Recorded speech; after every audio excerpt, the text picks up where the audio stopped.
Selamat pagi pemirsa, saya Saiful kembali hadir dengan berita terkini. Puskesmas Jatitunggal terus meningkatkan layanan bagi para ibu hamil melalui pemeriksaan rutin penyuluhan kesehatan. Pemeriksaan mencakup pengecekan tekanan darah, berat badan, serta kondisi janin untuk memastikan ibu dan bayi tetap sehat hingga persalinan tiba. Untuk mengetahui lebih lanjut, berikut laporan wartawan kami di lapangan. Baik, perkenalkan nama saya Muhammad Rizal mewakili SMA Negeri Jatinunggal dan kelas 11-1 sebagai pewawancara tentang konsep pelayanan persalinan di Puskesmas. Langsung saja dengan narasumber kita, Ibu siapa? Saya Ibu Anissa dari Puskesmas Jatinunggal, saya sebagai bidan. Baik, Ibu Anissa, langsung saja ke pertanyaan pertama.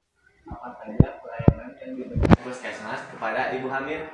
Meliputi pemeriksaan kehamilan dari mulai trimester pertama sampai trimester akhir, trimester ketiga, terus pemeriksaan cek lab, terus pertolongan persalinan, baik persalinan normal ataupun persalinan dengan emergensi. Di mana ibu hamil bisa mendapatkan pelayanan fasilitas kehamilan? Di TPMB, tempat praktik mandiri bidan, di klinik bersalin, di Polindes, di desa-desa, bisa juga di puskesmas. Kapan ibu hamil sebaiknya melakukan pemeriksaan rutin? Sebaiknya dilakukan pemeriksaan rutin pada trimester pertama saat awal kehamilan, saat diketahui pertama hamil. Terus sebanyak 1 kali di trimester 1 sebanyak 2 kali, termasuk pemeriksaan lab dan pemeriksaan dokter 1 kali, dokter umum boleh.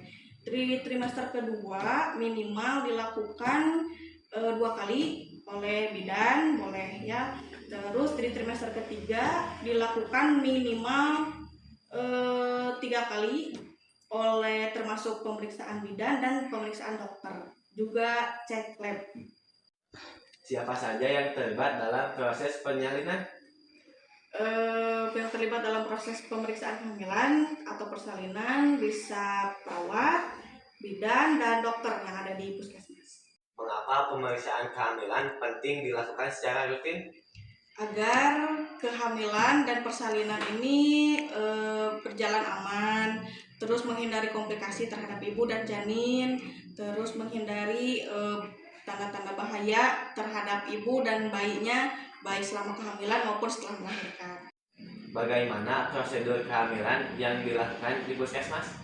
Prosedur kehamilan yang dilakukan di puskesmas meliputi pertama kali datang daftar dulu, terus diarahkan ke ruang KIA, lalu diperiksa meliputi tinggi badan, berat badan, tinggi badan ibu, lalu tinggi fundus uteri atau tinggi rahim, lalu denyut jantung janinnya, terus pemeriksaan lab, lalu pemeriksaan oleh dokter.